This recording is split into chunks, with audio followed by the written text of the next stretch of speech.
Hello and welcome. Welcome to Meet the Entertainers on the Big Ben Show. And today we're talking to BrysonLang, who has a comedy juggling act. He's a fantastic guy, works out of the United States. What a great guy. Works on the other side of the planet to me. So there's lots of differences in how he got his big break, how he got started. But there's also such a lot of things in common. If you want to check him out, please do go to his website, www.brysonlang.com.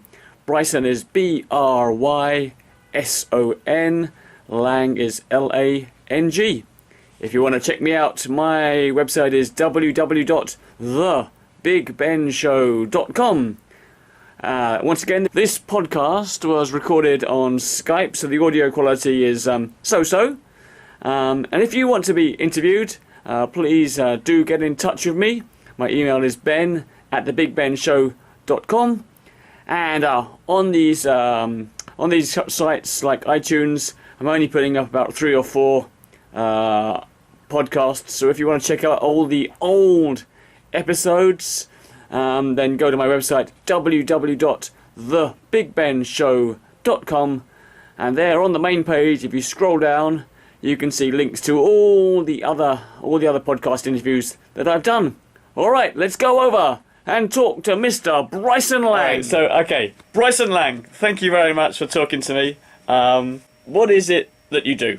Just say if someone's asking you, they make you for the first time, what is it that you do? I usually tell them I have a comedy juggling act that I perform around the world. There you go, brilliant. That's the short version. Yeah. All right, and well, let's get right into it. What's your life story? How did you get started? Where did this come from? I had an interest in all kinds of variety arts when I was younger, but as you know, there wasn't a whole lot of there was no internet, there was no access to it. Yeah. So when I met a guy in college who was a juggler. He had just gone to his first IJA convention, and he was completely energized and had all this passion for it. And when I met him, he was already juggling. He knew how to juggle 5 balls, and I had very little experience. And the short version is I met him. He showed me the ropes. We started learning to pass clubs, and then I found something that I was, as interested in anything else. It became a new passion, a new interest. Yeah, it looks to me from your videos that you're quite a natural. You're quite a skillful juggler, much more skillful than me. Well, I don't know. I mean, obviously a lot of us start out with the intention of being technical, gurus, and then at some point that shifts when we either A, realize it's probably not practical, and B, we'd like to make some money. Yeah. It may not be realistic for everybody. I certainly spent, like many people, hours in the gym trying to be the next star, but I really started kind of late. Okay. How old were you when you started juggling? I mean, I learned how to juggle as a kid. You see it somewhere in your life, and you think, I bet I could do that. And you grab 3 things, and then I just kind of put it down, and I didn't know there was more to it. Yeah. It wasn't till I got to college when I was 18 or so that I discovered the rest of that world. Yeah. Oh. So I've always had an interest in magic. I've always had an interest in juggling and the variety act world, but once I hit college, that was where it really became, it opened up to me, and it became something I was pursuing myself instead of just seeing it in a circus or seeing it on TV occasionally or whenever we could. I think this is a common thread. There's a lot of performers who are in their early to mid-40s who started juggling at college about 1989, 1990, somewhere around there, end of the 80s, start of the 90s. Yeah. And there's a whole bunch of us. There's a whole generation. Yeah. It's very similar for me. I mean, I was at university. I joined the juggling club, got really hooked, became the president of the juggling club. And it was at university. There was a boom in Europe. Maybe someone had finally worked out how to mass produce plastic juggling clubs or something. For some reason, it took off, and and we had the really big European juggling conventions started happening, and then we used to get out VHS videotapes of the IJA conventions from America, and we go, oh, this is amazing. We must do some of this. Yeah, well, that was when I was thinking about speaking to you, I was thinking back on how where we got our exposure to it all, and when I first got interested in all of this, like I said before, it was a time where we didn't have the internet. All we had was occasionally you'd catch it on TV, occasionally you'd catch it live, but occasionally you'd meet somebody who knew somebody that had a stack of videotapes. That's right. And it was like the Holy Grail. I mean, it was unbelievable. And so that we had to fight for that kind of footage, and it meant so much when you knew that sifting through these videotapes meant everything to me. Yeah, absolutely. Yeah. Oh gosh, yeah. We used to watch. We had one VHS tape of a VHS videotape of maybe in 1987 IGA, which featured a lot of Anthony Gatto. We were like, oh my goodness! It had Michael Menes opening the tape. That was great stuff. Yeah, that was. And then it's funny to think how things have changed. Where now, I don't say we take it for granted, but you can get anything you want if you need. You can. I've got all the footage on video, but you can get it at your fingertips in seconds on YouTube. So I know. It's amazing how it's changed. Yeah. All right, so juggling is something you really get into at college. You already had an interest in variety acts and magic as a kid. Is that right? Yeah, my grandfather was he was a professional magician in the Chicago area, and he was he did very well, and it was a big part of his life, a big passion. And he died when I was 2, so I didn't really have a chance to kind of connect with him on that. But I have, actually over to my right, I have all of his stuff. So I have his books, and I have his materials and his notes when he typed all the tricks. And so that definitely helped. But then, I didn't really pursue it myself in terms of trying to learn card tricks or anything. I think I noticed early and often that there's so many people that are so good at cards. Yeah. It just wasn't, and also I just didn't have the knack for it. Mm-hmm. I preferred the more physical, learning how to juggle than I did the close up. But I have such an appreciation and respect for magic, and I've always followed it, tried to stay close to it. Become familiar with it, be able to do what I call is talk fluently in the world of magic, so that when I work with magicians, they don't feel like, oh, this guy's not one of us. I like being able to sort of sift right in and filter in with them, and then they go, sorry, what do you do? And I say, oh, I'm a juggler, and they sort of think, why do you know so much about this other world? And I just say, well, it behooves me to keep up with it all. Are you in Hong Kong, because there's not many of us, we can get to do a little bit of everything. We can kind of become all-rounders. So one day I might be doing I began as a juggler and unicyclist, but one day I might be doing stilts. One day I might be asked to do a close-up magic. I do a lot of different bits and bobs. I'm not very good at any of them, but overall I'm a pretty good all-rounder. In America, do you just, are you just a comedy? Do you specialize in comedy juggling, or do you actually get a chance to do other things like magic? I'd imagine not. Sorry. I'd imagine not. I imagine the market there is you are a comedy juggler, and that's your specialty. That's what you do. Yeah. I think in general people tend to specialize. I know that there's definitely people out there that consider themselves, all around comedy juggler or juggler magician, sometimes balloons, a whole bunch of things at once. I have a little tiny bit of magic that I do in my show occasionally, but I don't know if you find this. Almost everybody in my entire world just thinks I'm a magician. Yes. Well, is it a common affliction? I don't know. I think so. Well, I thought it was because I work in places like Singapore and Hong Kong where English is often a second language. And so you say the word juggler and they don't know what you mean. So I normally say, oh, yes, I'm a magician. But apparently in America it's also the case. Is that right? it's a strange phenomenon, but I think part of it, to be fair, part of it has to do with I do know a lot about magic, and I'm enthusiastic about it, and people tend to ask me, laymen tend to ask me questions, or, family members or sisters-in-law or whatever, and I think a lot of the shows that I've been in have been magic shows that have an extra, a feature, another act, so that I think that's they hear the word magic over and over, and I think magic's obviously, it's a bigger category. I think their minds just default to, well, he must be a magician because, who juggles for a living? Yeah. That's part. He does shows in cruise ships, he does shows at corporate events, must be a magician. That's what magicians do. Yeah. I definitely think there's something to be said for juggler is not a job in most people's minds, but I know the magician is because I've seen it on TV and I know people headline as magicians. I think that's what people's minds do. But I think so. I think out of our in our niche of variety entertainment, magicians are the only ones who ever get mildly famous or even very famous. Juggler, you've never heard of a famous, and no layman's ever heard of a famous juggler, really.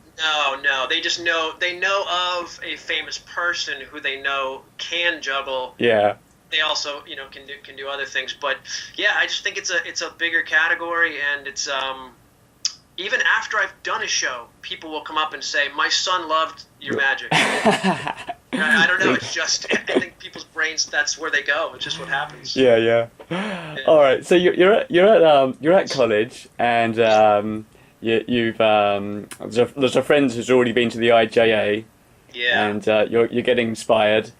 How do you Yes. how in America do you make, or how did you personally make the transition from it being a hobby, that big leap to it becoming a professional, that's your career? I definitely have my life was going to be non-traditional either way, no matter what I did. I was already, I'm a guitar player, and my life was heading toward being a guitar I saw player. one of your video clips, you playing the guitar, you're amazing! Oh, really? Yeah. Well, I've been playing I play in a band here in Massachusetts, and I've played in a few, and it's something I do for fun, but back then, my plan was to become a famous guitar player, and instead I became an obscure, non-famous juggler. So I don't know. It was something that happened by accident. But yeah, my plan was I'm in music school. I'm a guitar player. This is the path that I'm on, and I think the performing part of it is important to acknowledge. That when I got interested in variety act stuff and being a juggler and being a comedian, that became an equal pursuit.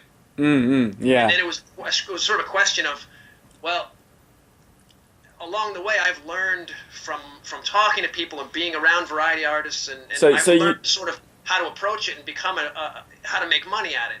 In terms of guitar, I don't really know how to make money at it. So I sort of started just pursuing. But how did you know at college that you could make money out of it? Did you know people? You met people at the IJAs?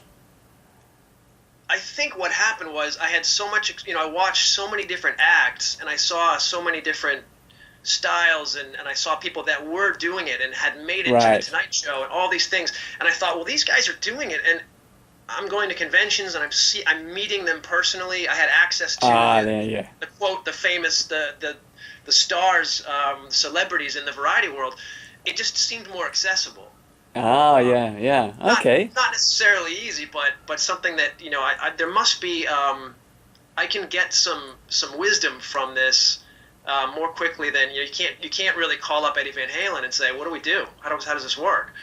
And so I think the guitar didn't take a back seat, but juggling and comedy moved to the forefront. Oh yeah, I can see that. Yeah. Every opportunity in college to get on stage, I did, whether it was a talent show or Night at the Apollo or some kind of a contest, and almost every time it had to do something with either juggling or magic or something. So was there a turning point where you was there a key turning point where you became professional? Was it gradual?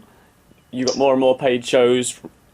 I think it was, well, during college, there weren't a lot of paid shows. During college was really just getting over the intense fear of being in front of people.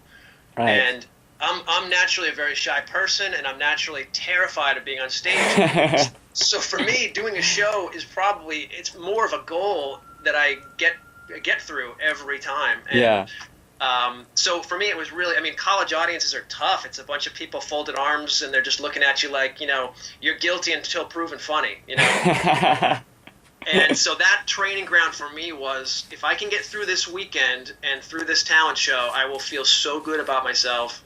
We videotaped everything, and then after a couple of years of that, me and this other guy working as a team, then I think we started looking around at preschool, at grade schools, and trying to see if we could do shows, even if it was for free. But eventually, we started doing some fairs and some other things. But I definitely didn't have my bearings when it came to the work ethic yet. It was just for fun. Like I'm still in school, and I'm going to keep practicing. But if we can do some shows here or there, yes. We started. Did a few, and that was gradual. All right. So, and then when you finished school, did you have to get a real job? Here's where I got very lucky. When I finished college, I fell right into doing a year traveling and performing with Sesame Street Live. Oh, the touring fantastic! Show. So I had a friend said that one of the tours needed a Big Bird. Yeah. And he said, "You're 6 feet tall. You'd be perfect for Big Bird, and I know the choreographer, and I know they need a Big Bird." And I said, "I can't dance," and they said, "It doesn't matter." Wow. So I sent them a videotape of me doing a very awkward time step and a couple of other rudimentary dance moves, and they hired me. Wow. So, within a few weeks, I was off on a year-long tour. As Big Bird? As Big Bird. That's brilliant. Yeah. So the good side of that is I was employed for the next year, and I had nothing but high ceilings in arenas to practice backstage for a year. Oh, okay. And I was getting paid, and I was on this equity tour, and in the meantime, I could sort of plot my next step. Yeah. The only downside to doing Sesame Street Live and playing in all these arenas and having tour jackets and being part of this, iconic show is that it takes a long time for the stink of that to wear off. And you are the Big Bird man. You are the Sesame. Everybody, right. So, and I would never change it, but for years I was known as, everybody introduced me like, "Oh, this is my nephew. This guy played Big Bird," and that's all, forever. Wow. Yeah, it was very interesting. But I feel very lucky to have had that experience, and it was extremely surreal to be, on the same stage that I had seen Bon Jovi, 4 years earlier. Gosh. In a giant Big Bird costume. Well, how old were you when you were doing this? I would have been, so that would have been the 93, 94 tour. So I was 23 and 24. Yeah. Oh, that's brilliant. Yeah. So straight out of college, you're actually a professional. You're making money. You're a professional entertainer. Yeah, and it was great because everybody in the tour, the crew, had worked with everybody else under the sun. So I could talk to the costume lady when she had done costume work for Juggler Tommy Curtin years ago in an ice show, and she knew who Albert Lucas was, and for me it was fantastic. Oh, that's amazing. And also something, there's something that really is, it boosts your ego a little bit when you walk out on stage, and even though they're not cheering for me, they're cheering for Big Bird, it's thousands of people. Yes. Oh, that's incredible. You're sort of behind a mask, but you still sort of secretly accept the applause. Well, they're still cheering and clapping at you. Yeah. I mean, I still have to pull off the choreography, but that was a great training ground for me to just sort of be on stage and be part of something, and also have time, not be under the pressure of, well, now what? I'm out of college. And when that finished, did you go solo straight away? Yeah, once that finished, that was when the theme park episodes began. When I was on that tour, I sent a promo package to Hershey Park in Pennsylvania, and they hired me. So I was, again, very lucky. I went right from the tour to half of a season in a show at Hershey Park. Oh. Which led me to meeting somebody who was very important, another friend of mine, and then he was planning to go to California, I was planning to go to California, and then that saga started. Wow. Seventh Out West. Wow. Oh my Yeah. God. Yeah. Is that a typical? Well, I don't suppose anything's typical about our careers. Is that an unusual way to get into your job? The theme parks? Yeah. I think a lot of jugglers and magicians out here do theme park work, especially in the beginning. Yeah. If you're just sort of roving or doing walk around stuff, it doesn't pay really well. But if you're in your early 20s, it's a foot in the door. Yeah, yeah. And often theme parks have shows. So for me, I worked a lot of different theme parks, but some of them had shows that ended up being sort of seasonal, consistent work. Yeah, yeah. So everything from Hershey Park, Six Flags, Busch Gardens, what else? Disney, Knott's Berry Farm, some of these U.S. theme parks was great, and some of it was being part of a show, and some of it was doing my own act. And at that point, I didn't have much of an act. It was just a handful of skills and some ideas and a love of comedy and juggling. Yeah. Okay. So let's talk about your act then. Let's start kind of part 2 here. Can we go through your current show sort of bit by bit? Are there any bits that have stayed from when you were 22 or that you still do? How do you start your show? Now? Yeah. What is your act now? Well, the act now is, it's all obviously evolved over the years, Yeah. but it still has the same sort of structure of, the whole show is sort of split between performance to music and then some kind of a comedy routine, usually with a volunteer and, accomplishing some kind of goal. Mm-hmm. If I were to break it down, to the essentials, that's mostly what it is. Occasionally I do something that's a little more surreal that I usually like, and some percentage of the audience likes. I know where you're coming. Yes. You and I would like, but everybody else is, there's a third of the audience that's like, I don't know what's happening. Yeah, my favorite show is also my most unsuccessful show, because I did a show where I was a sort of a Jimi Hendrix rock and roll figure who supposedly combined rock music and juggling. And I really enjoyed playing it, but nobody else really got it in the crowd, especially in Singapore. Oh, right. Well, there's that. You got that cultural difference too. Yeah. Yeah. Okay. So when I first saw your videos, I thought, this guy, he does lots and lots and lots of comedy talking, and you're brilliant at it. And then I saw a clip of one of your shows beginning, and I saw you definitely start with music. Yeah. I have to say I probably adhere to an old formula, which is come out to music and try to hit them with something that you're super confident with, or that kind of thing. But I do see these days, I feel like there's no one formula. I see people do all kinds of stuff. So I think I've been sort of hanging in there with the old formula of either. I think it's balls or glow balls. I think I also start with music. I don't think of it as an old formula. I think of it as a very good way to start the show. I mean, you start with something high energy, lots of music, maybe quite choreographed. Bang, bang, bang, bang, bang. Music gets the audience's attention. Right. And then for me, my shows are always in sort of 3 parts. There's the bang, bang, bang music start. Then there's the middle bit, which is sort of talking, and then there's the last bit, which will be some kind of big trick for a big finish. Right. One thing I've noticed in the last couple of years is it takes a little of the edge off if I talk to the audience beforehand. It depends on what kind of show. If it's a corporate show or a cruise, there's a certain I guess decorum or something that you don't cross that line beforehand. But if it's a really kind of casual show or a summer show or camp or a school or something, sometimes I'll just wander through the audience and with the mic on and just make jokes about, boy, I hope this guy's good or whatever, and get people laughing. And then I don't feel any of the I don't feel as much of the gap between the audience and me.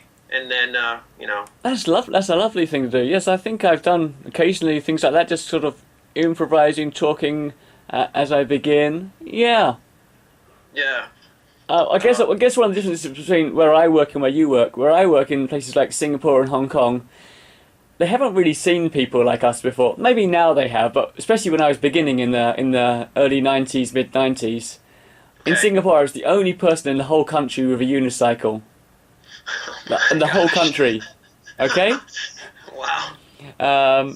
So of course I finished with the juggling on the big unicycle, which in London or probably in America would be a bit passé, a bit something that people have seen before. But in places like Singapore and Hong Kong, they hadn't seen that before. So of course I did that. But maybe in America, amazing. Because they have because and there's more of you guys, and people are more exposed to it. I think that maybe that doing something more unusual, chatting to the audience at the start. Oh, your show is called The Cure for the Common Show. That can't be a mistake. Right. Yeah. Well, it's nice to have a tagline like that, and I came up with it, and I was proud of it. The problem with it is you have to, number one, you have to be, if you do everything stock, you feel like, well, this is the wrong guy for this title. I got to give this to something that literally lives up to that. So it keeps me from being boring, or at least I try to think of things they haven't seen or something unique or whatever. But the other thing about it is because it's sort of similar to A Cure for the Common Cold, which is obviously a play on words. Yes. Once in a while, someone will introduce me and just slip up and say that. Oh no. Yeah. And I'm sure the audience is like, what does that mean? How could this guy be the cure for the common cold? That doesn't make sense. Have you had a few bad? I saw a couple of your videos with weird introductions and people talking about your name, pronouncing it wrongly. Yeah, that's that happens all the time. I don't know if you saw it. There's one video of all the bad intros. There was one where a cruise director forgot my name completely. Yes. And there's is that one that's just a long pause? Here he is. 7 seconds. It's to the point where you can hear people giggling, like, they think, this clever cruise director must be doing some kind of bit. He just forgot. Nope, just forgot, and yeah. Oh. Oh dear. Okay, let's. Okay, I have one more question about this. So, I'll probably come back to this later, but. When you turn up to venues, if you're doing a long term, if you've got a long term booking, then the MC will get to know you and won't make any mistakes. But do you still do a lot of one-off shows where you just turn up and do one show at one place? For the most part, yeah. And the cruise stuff has really sort of, for lack of a better term, it's kind of dried up for me in the last couple of years. I haven't really done any ships. The thing with, I don't know if it's the same here, but when you tell laymen you do cruise ships, it really makes an impression because that term sort of conjures up such a colorful world of it seems so surreal and substantial, and it's glamorous and all that's kind of nice and it's sort of true, but that's the question I get more than anything, is so how are the cruise ships? And I say, well, I was never one of those guys that did 40 weeks a year or whatever. Okay. I always did, enough that I felt like I know what this is like. I feel like I understand. I wouldn't say I understand that world because it's a very bizarre, unbalanced system. But it makes such an impression on people, and that's what people ask all the time. Like, so what's going on with the ships? Yeah. I guess it's such a bizarre thing to say that a juggler working on a ship. It just seems like. Well, it's not easy, is it? Sometimes the ceilings are low and the ship goes up and down. Yeah, it's a really. I think it's probably one of the worst possible places to do a show. I thought. Yeah, well, yeah. In some ways it is. It's if you don't lock the wheels on your cart, it just it's. You got one eye on that, one eye on the audience. Like, please don't roll across the stage. Yeah. Yeah. That up and down can be. It just plays with the physics completely. Okay, so you actually do a lot of just one-off show just in one place, or just a few shows in one place? Yeah. Especially in the last 2 or 3 years, Okay. It's been mostly driving distance and one show, and then a handful of fly here to do 1 or 2 shows. And are they what are they corporate events? Are they shopping centres? Are they private functions? What is it a mix? Yeah, it's a real mix. I mean, for me, I to be totally honest, I think I don't flourish in any one area, and that's still kind of a struggle of how do you become the guy that whatever in a certain area, and that's your thing. So I do some colleges, and I do some corporate events. I do some casino shows. Those are all the ones that I would fly for. And I used to for the ships when that was really cooking along. But those 3 things really, sort of college, corporate, and casino. And you mentioned at the beginning, it seems like I've done a fair amount of things, but it always feels like it's not enough. It always feels like No, you've done great. I was looking at your website. It's wonderful. I appreciate that. BrysonLang.com, is that right? Yes. Okay, people can check it out. It's really good. Yeah. Thanks. So corporate shows, festivals. Yeah. Okay, how do you deal with the? It's okay. Just go for a total tangent. How do you deal with some psychological stuff? How do you deal? You work alone, I guess, mainly. Yes. You travel alone. Is it a lonely life? That's a good question. I think it was, when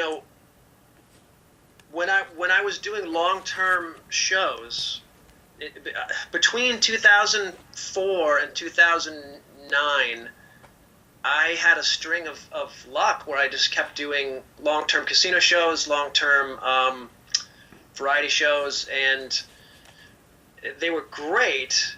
But there are aspects of it, like I spent a year in Tahoe, and a good portion of that was, I was in a show, but you're still by yourself. Yeah.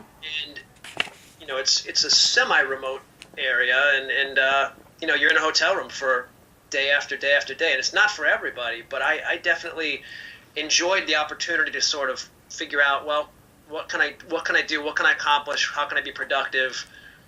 I think for the wrong person, it would drive them insane. Yeah. Oh, I remember. I don't do those shows as much anymore. I'd still love to, but for the really long-term thing, if you're in a place like Laughlin, which is, I don't know if you know much about Laughlin, but it's sort of like Vegas, but it doesn't have quite the money or the energy. Yeah.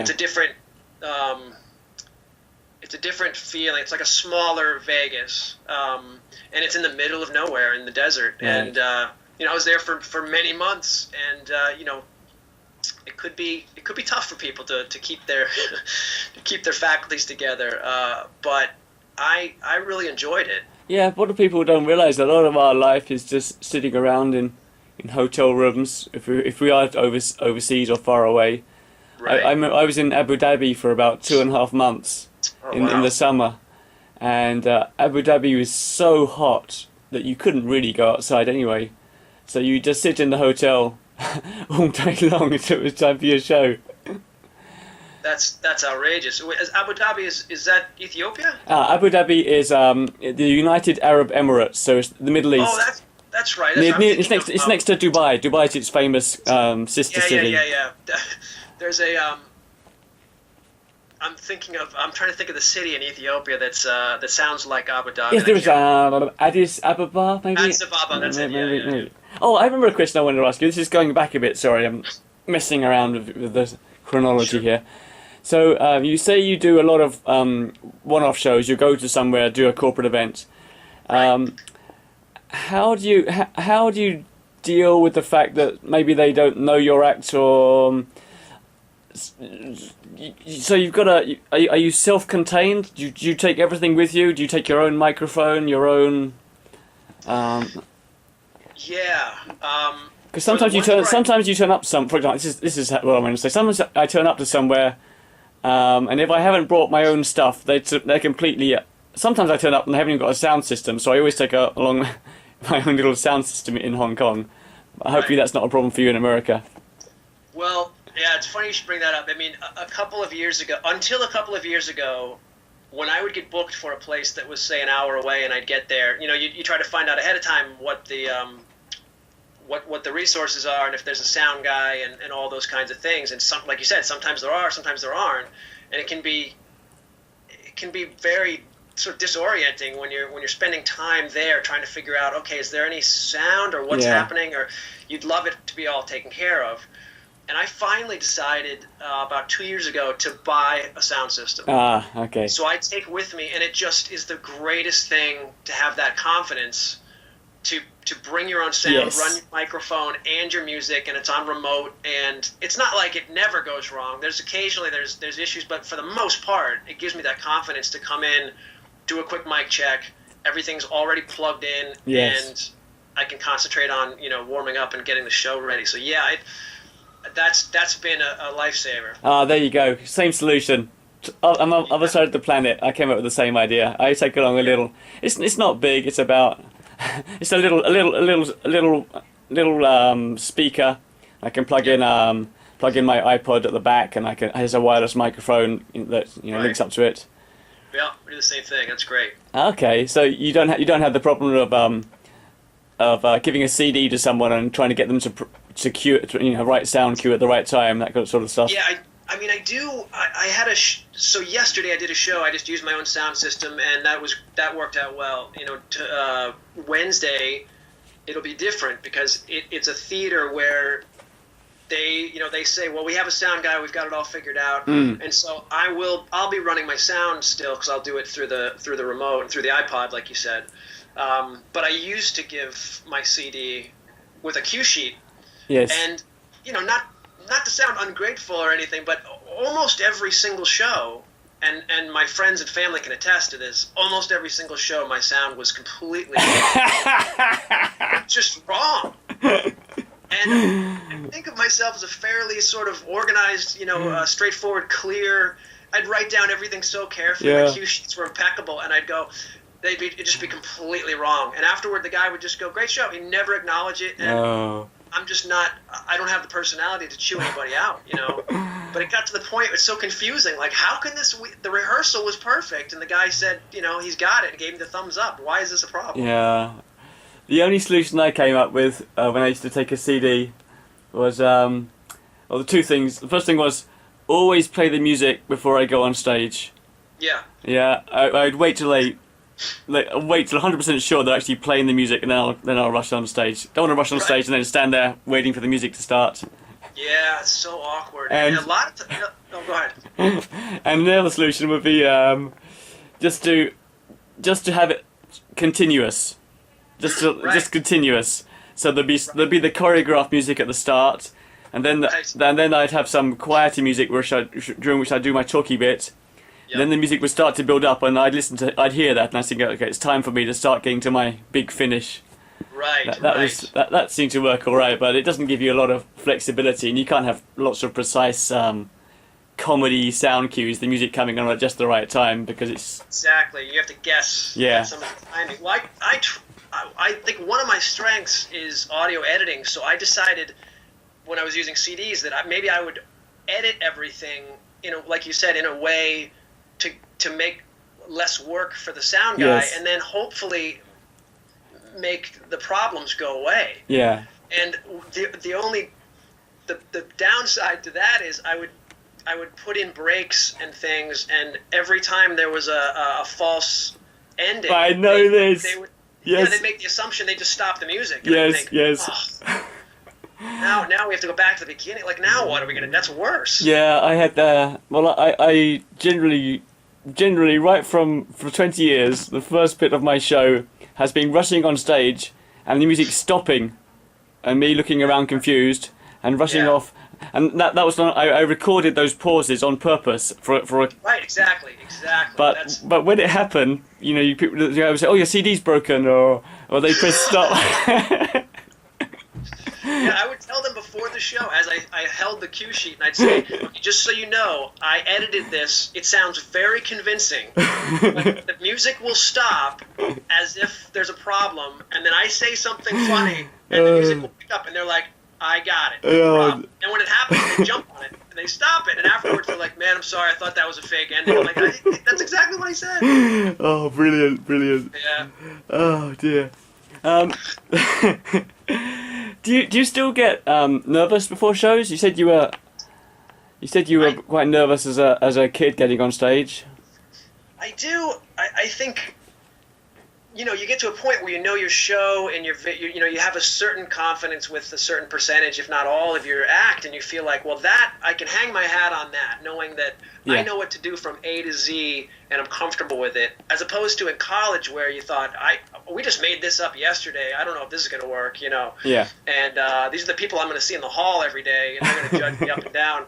So this is it's a little better, but yeah, in terms of, I do. I know people that say they don't, but it's easy for me to admit I definitely do. I walk into it feeling good, and you wouldn't know it from talking to me before the show, but I feel it. Yeah. And it's all just the anticipation. Once the show starts, I feel fine. Yeah. But I definitely have nerves before show. Yeah. Yeah. Me too. Still.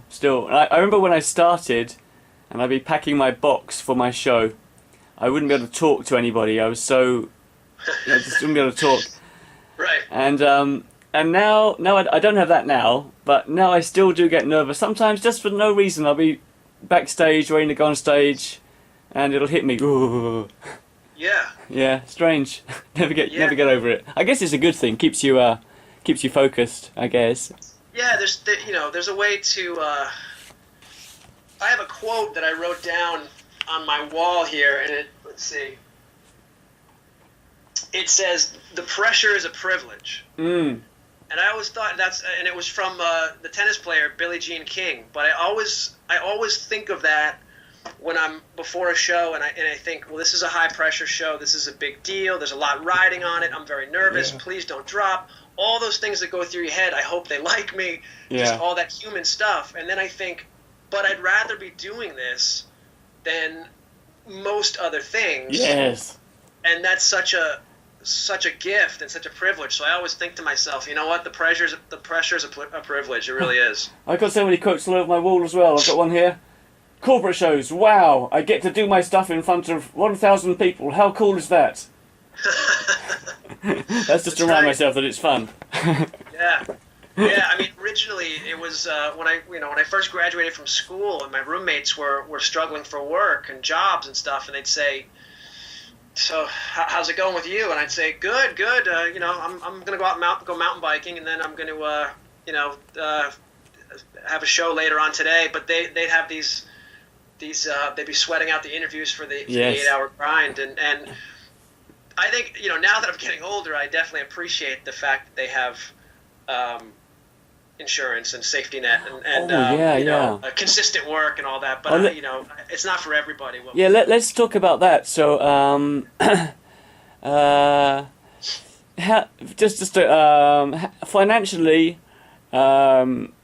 financially, I guess you've done great, fine. You've kept this going for many years, 20 years, I guess. Survived. Yeah. And how do you see it going? How do you see it going on? Does that ever cross your mind? All the time. Me too. All the time, especially now. I mean, I got married 2 years ago. About 2.5 years ago, and there's sort of an added level of responsibility and in a way, you're sort of answering not just to your wife, but to her family. You're representing yourself in a way, and so there's an added level of I don't want to say pressure, but just sort of responsibility to take care of things and to be a contributor and all that. And variety acts aren't normally known for their palatial estates and multiple car garage and all that. So I think I always looked at it like to be able to survive. Sort of comfortably survive as a variety act is in itself feels like a success. Yes. But there's other levels that I'm always really striving to get to, and it's not always clear the steps. I relocated back to the East Coast from the West Coast in the last couple of years, and I'm still sort of learning how things work out here. Yeah, and also, I mean, it seems to me there's a whole bunch of us in our early to mid 40s. Yeah. And is there a generation in their 50s and 60s? I don't see a generation in their 50s and 60s. Yeah, it's a good question. I mean, people that are doing it. Yeah. I mean, people that are out there. I mean, I definitely see the younger generation, but I don't know. I mean, the internet, it makes it so much easier to stand on the shoulders of the predecessor, those that before them. So there's so many 14-year-old kids that are technically way better than I would ever be. Mm-hmm. I don't know if they're in it for the long haul. Yeah, I've noticed in Hong Kong and Singapore, sometimes you'll get people in their 20s having a go, but they don't necessarily stick with it. And the guys that I know in their 40s are still doing it, and they've been doing it like me for 20 years. And I say we're going to be like the Rolling Stones. We're just going to carry on. We're never going to stop. Why? Right. Yeah, why should we stop? Right. I mean, I'd like to be doing it as long as I can. I know that there's I have a friend who does this, and he's sort of set the model, I think, for me in the sense that he has a web design job that he does in conjunction with being a full-time performer, and he's very successful in both. That's, to me, is a brilliant way to make it work. That's a goal for me, is to sort of find something. There's ways of using our time, I think, that can sustain two careers in that way. Yeah, I think that's a good idea, to be open to some sort of backup plan, secondary career that can fit in around what we hopefully can do. Hopefully we'll still carry on getting shows, but at the same time you've got to be sensible. If it all does, something like having you might be in a bad accident and you can't juggle anymore. And so right. I think we need to have some backup plan. Right, and I think it's safe to say it's too late for me to be a famous guitar player. I'll continue to play, but I don't have any delusions that I'm going to suddenly open for the Rolling Stones. Fun. Does your wife work? She's a teacher, yeah. Oh, there you go. So you got two incomes. Yes, yeah. That's very helpful. Yeah, my wife's a lawyer. Insurance and all that is great. So that's Yeah. That's nice. Yeah, I think we have to be realistic. I remember when I was in my 20s, I was making loads of money for a 20-year-old, and I was making more than people like my wife who were started trying to be lawyers, and this was amazing.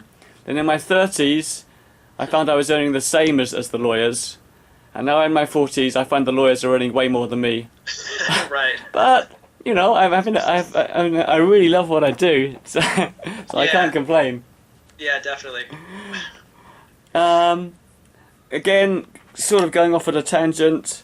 Sure.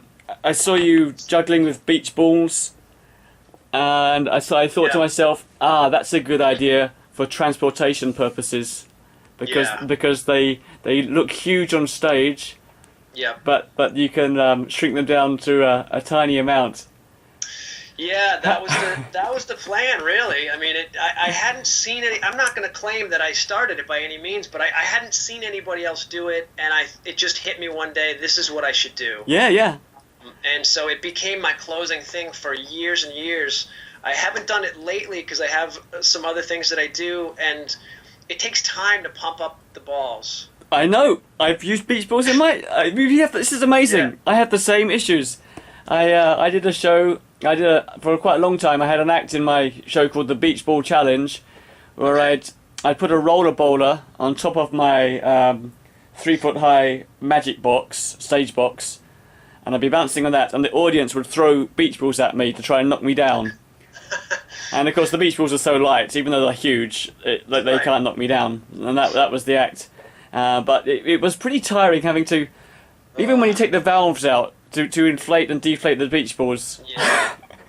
Yeah, I mean, I've gone through many pumps, and actually, when I was in China, was when one of the pumps just completely exploded, and I think I never keep it straight whether we can plug things in or can't, Yeah. And so somebody at that gig where I was performing said, yeah, it should be no problem, just plug it in and it worked. And it kind of worked for a little bit, and then it started to spin out of control like Tasmanian devil, and flames shot out of it, and then it died, and it was just a bunch of broken parts inside. Oh god. And so I had to walk the streets of Beijing trying to find another pump, which I did, but that traveling with it overseas is tough. Yeah. Yeah. I used to use the giant balloon act where people climb inside a giant balloon? Yeah. I used to use that pump to pump up my inflatable stuff, my beach balls. Oh. And when that broke, I realised I could buy, I think it's called a blower for blowing dry leaves. It was much cheaper. Oh yeah. And I just put a little I just found something that would work as a valve to fit into the beach ball, and that's how I used to. My favorite beach ball story is when I was performing in Laughlin, and I had 3 beach balls, and for some reason one day I thought I should pump up an extra ball because one of these days one of them's gonna pop. Yes. And who wants to see a guy with 2 beach balls? It just doesn't make much sense. Yeah, yeah. And so the day that I bought a 4th beach ball and put it in my dressing area. Yeah. The crew's job was the crew would bring the 3 to the stage and then have them in the wings. And in bringing them to the stage, they popped one. Oh. And they thought, well, surely he has another one backstage. And they went backstage and grabbed another one. Ah! And then after the show, they said, like, oh, we grabbed your extra beach ball. And I was like, what do you mean? And they said, you had an extra beach ball. And I said, just today I had an extra beach ball. It just happened that day. Oh, how lucky is that? And I always travel with 4, which is an extra, weight and hassle. But it gives me peace of mind. That, just in case, everything will happen eventually. How big is your suitcase? That's an issue for me. Yeah, that's a tough one. I was using one of those Pelican cases for years because it's so bulletproof, but they weigh 20 pounds on their own or something. So I travel with a custom-made case that's extremely light, and then an additional duffel bag, and then a carry-on. And those 3 things are usually take care of it, especially if I'm doing 45 or less. That should do it. It's the rollabola board. That's the part that's the hard part. Yes. It's in the duffel bag. But I am constantly trying to refine that, and my onstage setup and my travel setup is something I'm always very curious about how to make it streamlined. Yeah, it'd be so nice to travel light. Yeah. But I just seem to get my shows just seem to get bigger, and I see other entertainers who travel with a little suitcase, and I'm jealous. How do they manage?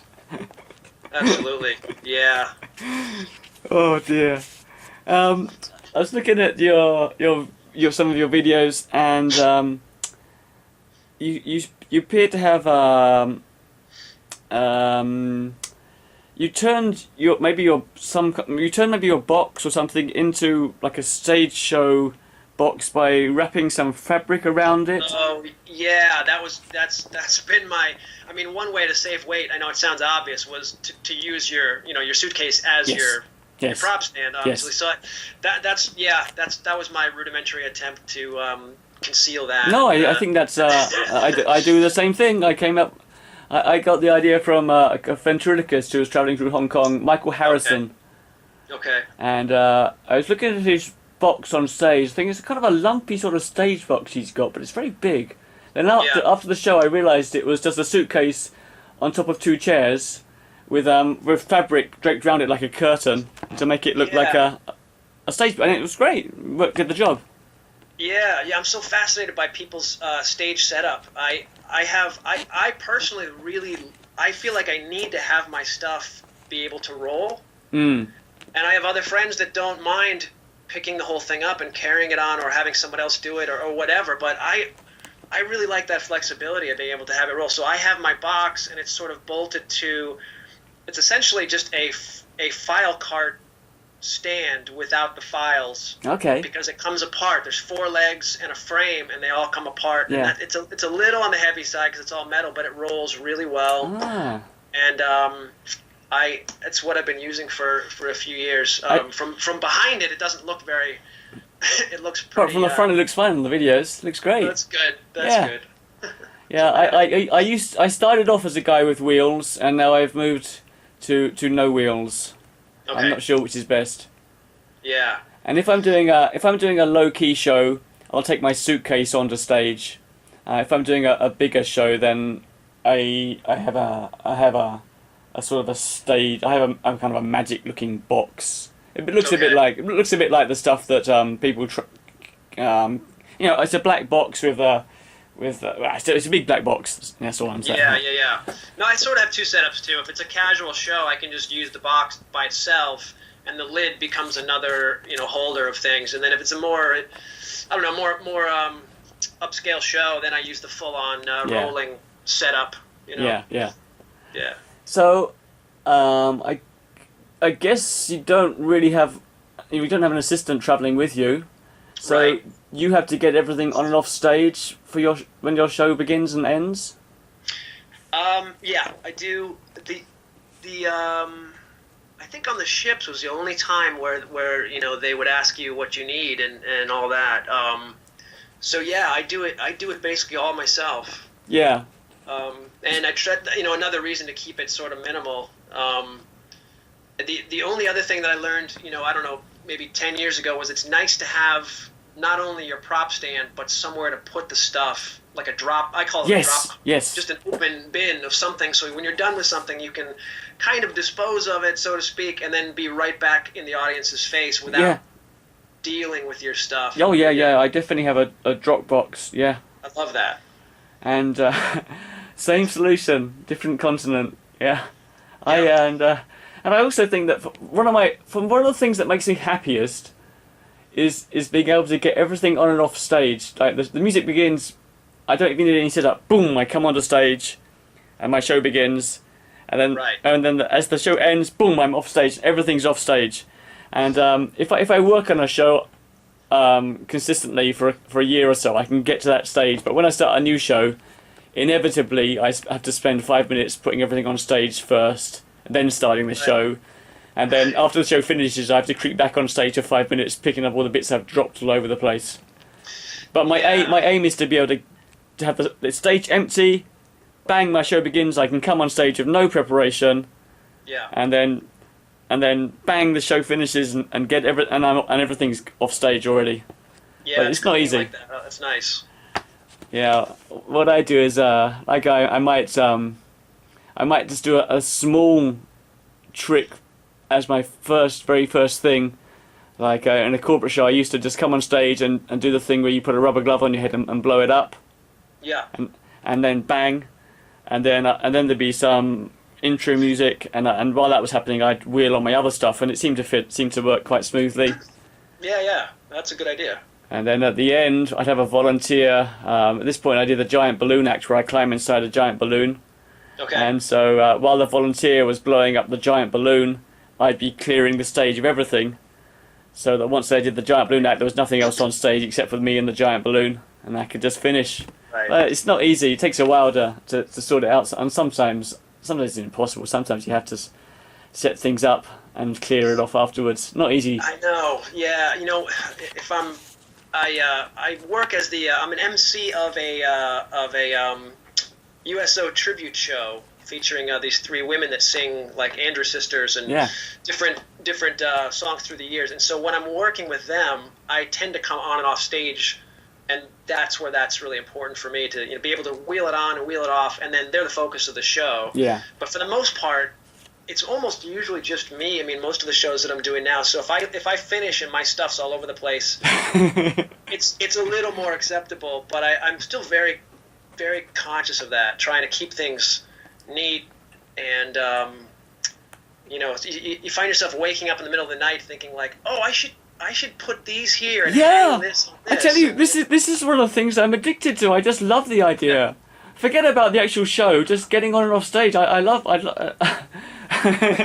I wake up the zoo thinking, oh yeah, that's what I should do to get off stage quickly. Yeah. Yeah, I know. I am fascinated with people's prop stands, and everybody's got a different level of engineering. Mine's pretty small, but I do come up with some clever ways of attaching things to things. Yeah. Brilliant. Yeah. Talking about neatness, your costume, is it, you seem to be sort of you're smart, but you're dressed normally. Right. Is it still a costume for you, or is there a reason? It's a good question of that whole. I started out being. I started out thinking that the way you had to do it was to be very formal, and this was back when pleated pants were more acceptable. And yeah. I was wearing like a full suit. Yeah. And then I kind of went to.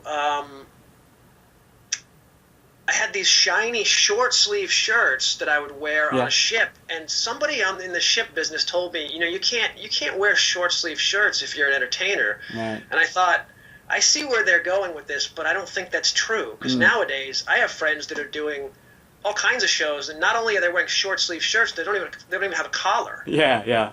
I think it's all kind of out the window these days. It's just a matter of the impression you make.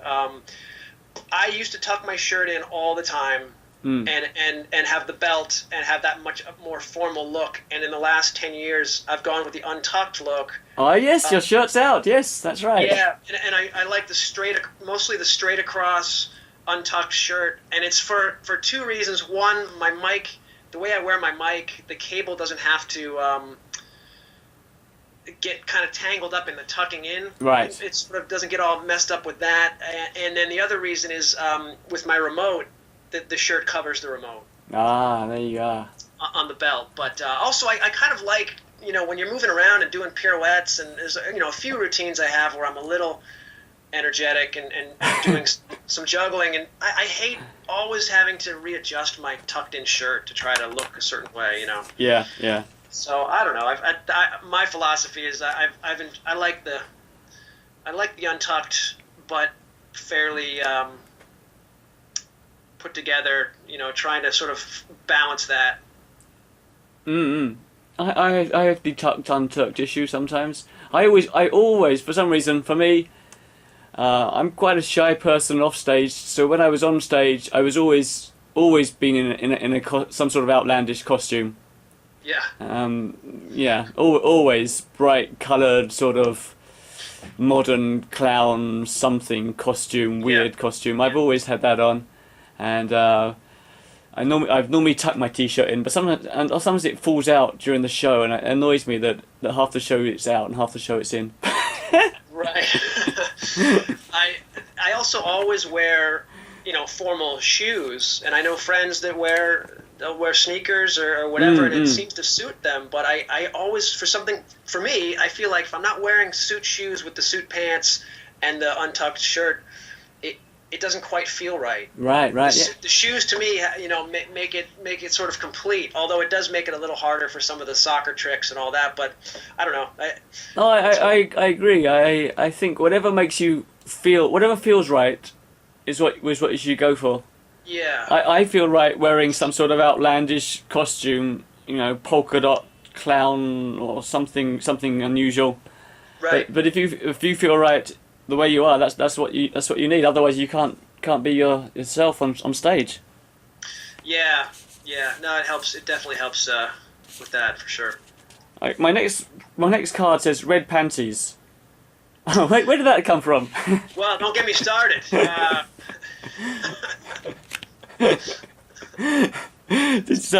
there's a bit in your show, isn't there, of the dodgeball where you put on your red pants. That's great. Oh, right. Those kind of pants. That's what it is. Oh yeah, sorry. We call in England. In England, pants and panties, I think we have a slightly different definition to Americans. Yeah. So you put on some silly red kind of shorts, don't you, over the top of your trousers? I do. Yeah, I do.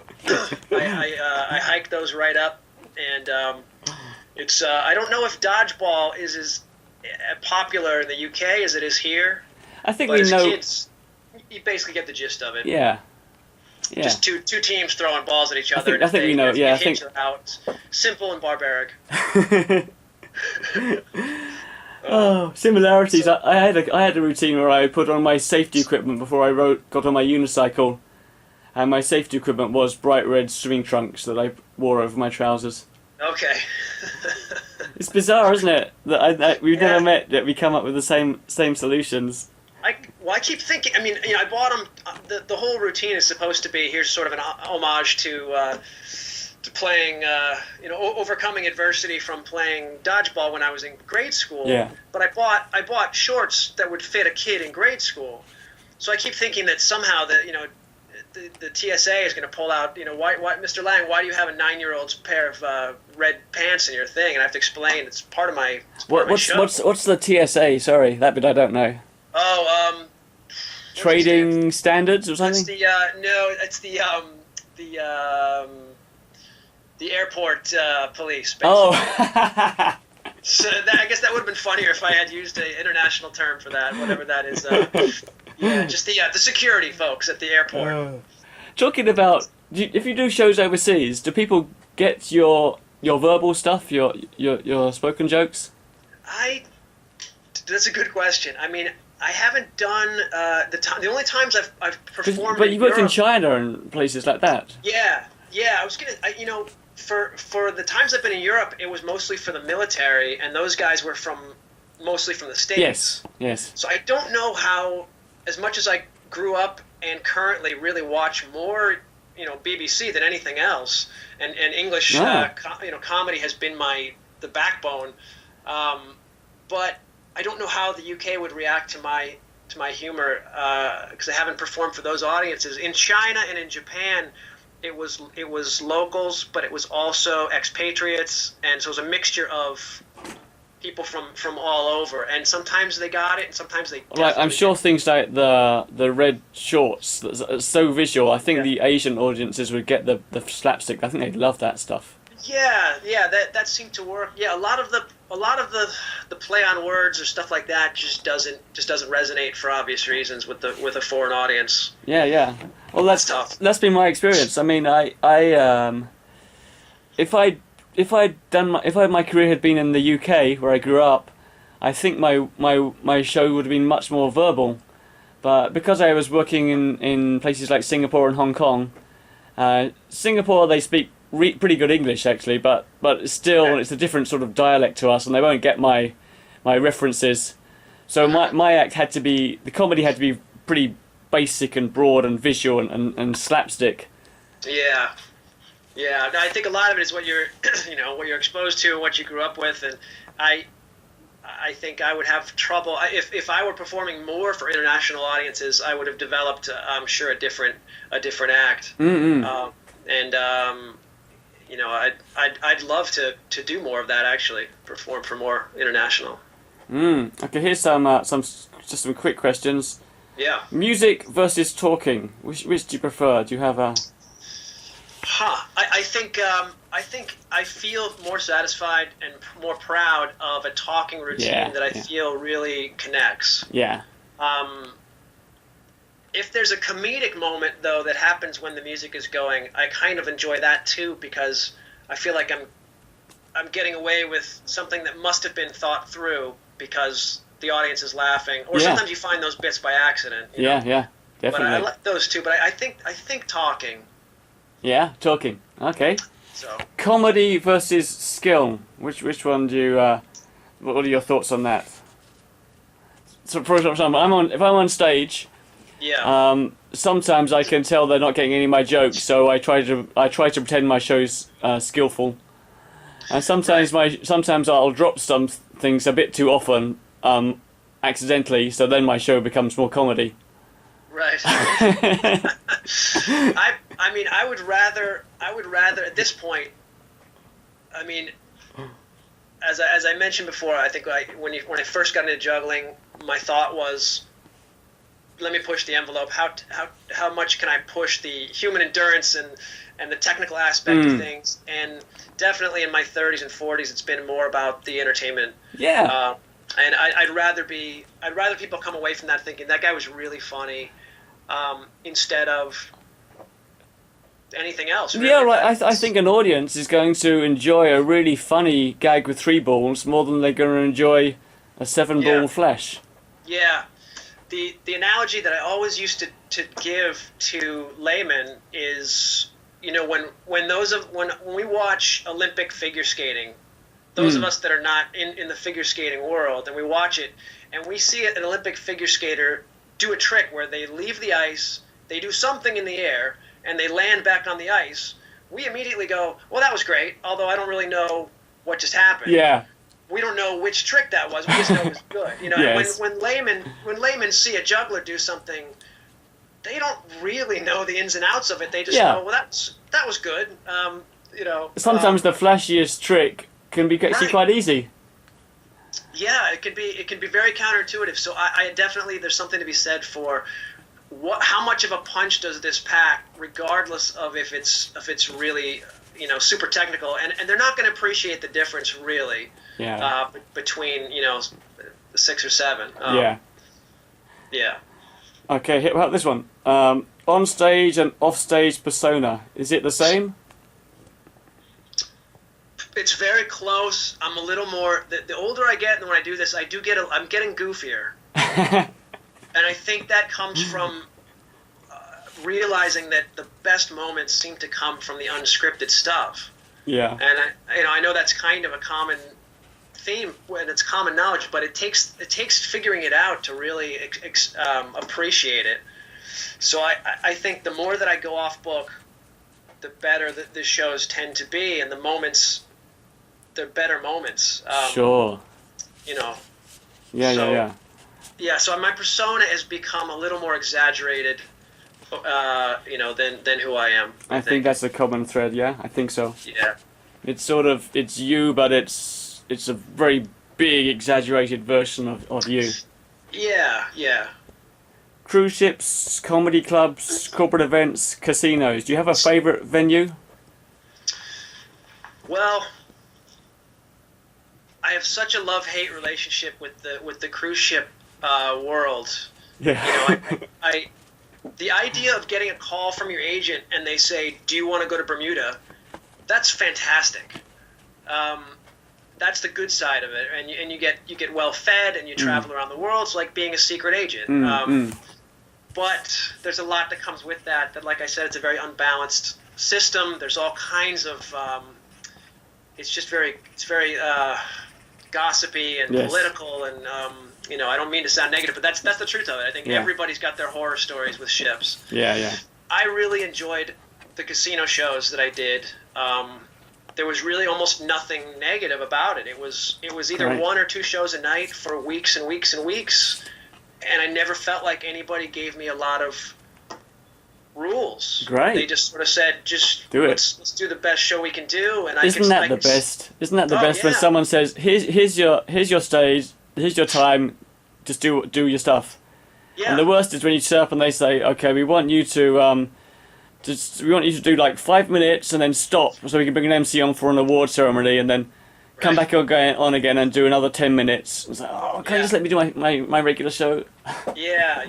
I know. That first time I did the year-long run, the producer was nice enough to let me do 3. I could substitute in 3 different shows. So instead of doing the same 20 minutes for a year, I said, "Can I make up or sort of design 3 separate shows, because I'll get a lot more out of it," and they did. So that was extremely valuable to me. How long could your longest show be? I can do an hour solo if I have to. Yeah, I mean, most of the shows I do seem to be 45, 50. Wow. And the ships usually asked for more than that. Ooh. And I have a lot more material now, so I don't know how I did it back then. But, back then it was like 55 and then an additional 20. Ah. And that's, that hour and 15 that's a lot. That is a lot. How do you fill that in? That could be a whole another podcast talking about that. That was tough. And like I said, now I have, there's stand-up material I could pull from, and there's certainly a lot of comedy juggling stuff to pull from. It's a lot easier, but ironically, I'm not doing the ships anymore. But I'd say an hour is comfortable, and 50 and 45 and 50 is is great. Yeah, well, in Singapore it was always 30 minutes, so that was what I got good at. In Hong Kong, where I've been for the last 8 years, I was in Singapore for 12 years, and now I've been in Hong Kong for 8 years. And in Hong Kong, it's all over the place. It's either they want 10 to 15 minutes, or they want 30 minutes, or else they want 60 minutes. So I had to kind of keep on changing everything around. Right. Wow. Yeah, I like 30 minutes. I think this is great. Flies by. It really feels it's a blink of an eye, but it's a nice amount. Yeah, the audience can focus quite Right. well for that time. Right. I always thought it was amazing when somebody would tell me, "Have you done such and such a show?" And I'd say, "No, I haven't done that. What's it like?" And they say, "Well, they want 2 separate 1 hour shows, or they want like an hour and a half." And I'd say, "I'm not Bill Cosby. Like, yeah. That's a lot of time." You wouldn't want to be Bill Cosby right now, anyway. You say you have an agent? Only for the ships I did. Okay. I had several through the years, and then at this point I don't have one. Yeah, in Southeast Asia where I am, it's not an agent market for our kind of performers. We just get called up by entertainment companies or clients directly. Yeah. Okay. Yeah, I think it would be fantastic if there was one place that said, we love what you do, we support you, and we're going to find you work. I mean, that would be awesome. But I haven't ever found that. Wow. Only for very specific things like ships, or like you said, occasionally somebody whose roster I'm part of will say once or twice a year, hey, here's something that came up for a juggler, but yeah. Yeah. Alrighty. I probably should start getting ready for my work later on. How about we start wrapping it up? Let's think. Sure. It's been fantastic talking to you, and you've been doing it for about. Pleasure. It's really good, really, really good. You've been doing it for over 20 years, right? Yeah. How do you? So how have you managed to keep up your energy and your enthusiasm for so long? Well, I mean, part of it, as I'm sure you find, is finding new material. I mean, it really breathes new life into your act when you come out with something new and you say, "I'm excited about this because it's something different. I know they haven't seen it before. Even something as simple as ball bouncing. A lot of people haven't seen that. Yeah. And when you go in another direction and do something like that, you're sure most people haven't seen, and you've got a routine you're comfortable with and you're confident. That's always a lot of fun. And finding these new markets. And when I first stumbled into the casino world and I started doing those for a few years, that was a nice wave to ride for a few years. That was really fun. Yeah, definitely. And to be and sort of to be in that, going from the theme park and private show market to sort of into these,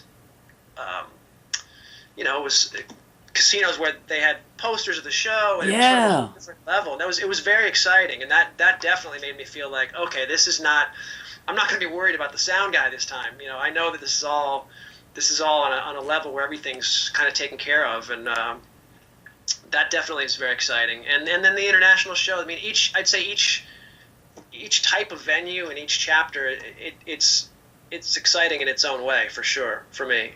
Yeah, I agree. I think that things keep on. There's always new opportunities, new places to do shows, and you come up with new ideas. So it just keeps on re-inspiring you, doesn't it? Yeah, oh, definitely. I mean, the times I went to Japan and China, for example, they were, you sort of look around and think, how did I get here doing what I'm doing? This is great. Yeah, if I'd known when I was 12 years old that I'd be on the other side of the planet from where I grew up doing circus, juggling shows, I wouldn't have believed it. I thought, wow, what a great career. Right. It is funny when people ask you what you do, and if I say I'm a comedy juggler, they never get it the first. They go, sorry? Again, what was that? I mean, if I was a fireman, it'd be very easy just to say, I'm a fireman. Yeah. Go, I know what that is. That sounds great. Let's move on. And to bring us back to the start, that's why you say, I'm like a magician. Yeah, exactly. I see. That's right.